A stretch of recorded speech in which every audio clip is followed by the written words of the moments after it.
Lorsqu'une situation d'urgence a lieu, il est trop tard pour planifier la moindre réaction. Comment vous préparez-vous à l'inattendu? Les premières 48 heures sont cruciales. Qu'il s'agisse de mettre fin à une épidémie ou d'éviter des blessures ou la mort, vous devez planifier votre réaction avant que la situation d'urgence ne se produise et, lorsqu'elle se produit, vous devez agir rapidement. La réussite de votre plan d'intervention d'urgence et sa capacité à résister à une situation d'urgence dépend de la solidité et de la profondeur de ses racines.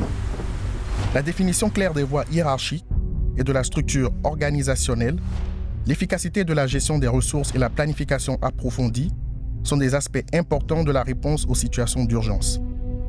Les systèmes de gestion des incidents, ou IMS, constituent le modèle reconnu à l'échelle mondiale basé sur ces principes.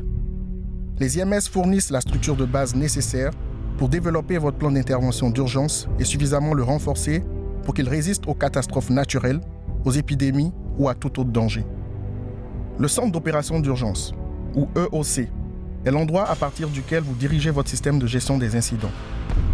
L'EOC est l'endroit où les informations sont rassemblées, où les décisions relatives aux priorités sont prises et où les mesures d'intervention et les communications sont coordonnées. Les EOC peuvent s'élargir à mesure que se développe l'intervention d'urgence et se réduire lorsque la situation est sous contrôle. Les EOC peuvent être grands ou petits, complexes ou simples, et être mis en œuvre avec la même efficacité que le contexte soit rural ou urbain. Les EOC sont nécessaires et réalisables. En bref, les EOC et les fonctions qui le composent sont des individus, des systèmes et des choses.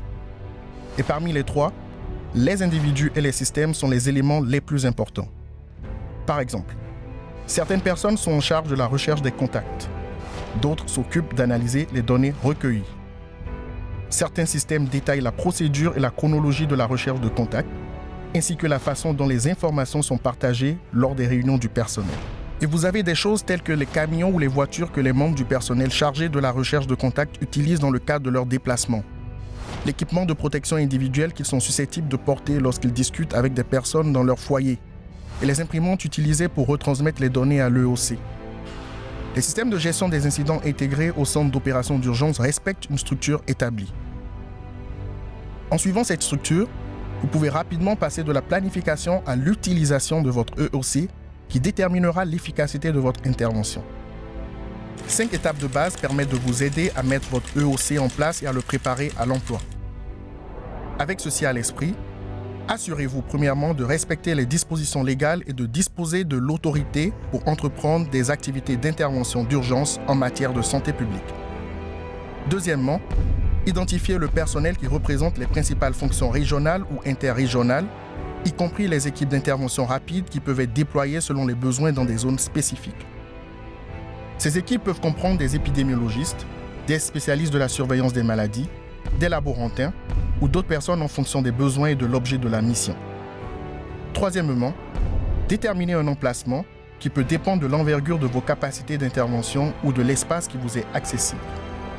Et développez, que ce soit à partir d'un entrepôt ou d'une simple armoire de stockage, les infrastructures nécessaires telles que les réseaux informatiques, les équipements de communication sécurisés ainsi que les moyens de transport. Quatrièmement, utilisez les ressources de formation existantes, telles que le document Cadre pour les centres d'opération d'urgence en matière de santé publique, de l'Organisation mondiale de la santé ou les formateurs des CDC, pour développer les procédures opérationnelles standards ou les systèmes de gestion de vos opérations. Ensuite, effectuez des formations régulières en proposant des exercices basés sur différents scénarios afin d'entretenir les compétences du personnel et sa familiarité avec les routines du système et de lui permettre de réagir rapidement en cas d'activation de l'EOC. Il convient d'exploiter les expériences et les leçons apprises pour rectifier et personnaliser les plans et les SOP tout en corrigeant les éventuelles lacunes. L'objectif des EOC est de veiller à ce que toutes les activités et tous les intervenants concernés par les épidémies et les situations d'urgence fonctionnent de façon synergique, en garantissant que toutes les informations et les données soient partagées rapidement et efficacement de façon coordonnée, afin de transmettre les informations cruciales aux partenaires et intervenants. Disposer d'une structure d'EOC dans le cadre d'un système national de gestion des incidents offre un précieux avantage en cas de catastrophe sanitaire. Par exemple, au Nigeria, le pays fut en mesure d'exploiter les ressources allouées à un autre EOC, axé sur la polio, est de mobiliser rapidement des professionnels de la santé publique compétents et formés dans le cadre d'un EOC pour gérer la flambée d'Ebola. Cela permet aux équipes et aux intervenants de communiquer rapidement et efficacement en évitant ainsi l'isolement des éléments d'intervention individuels.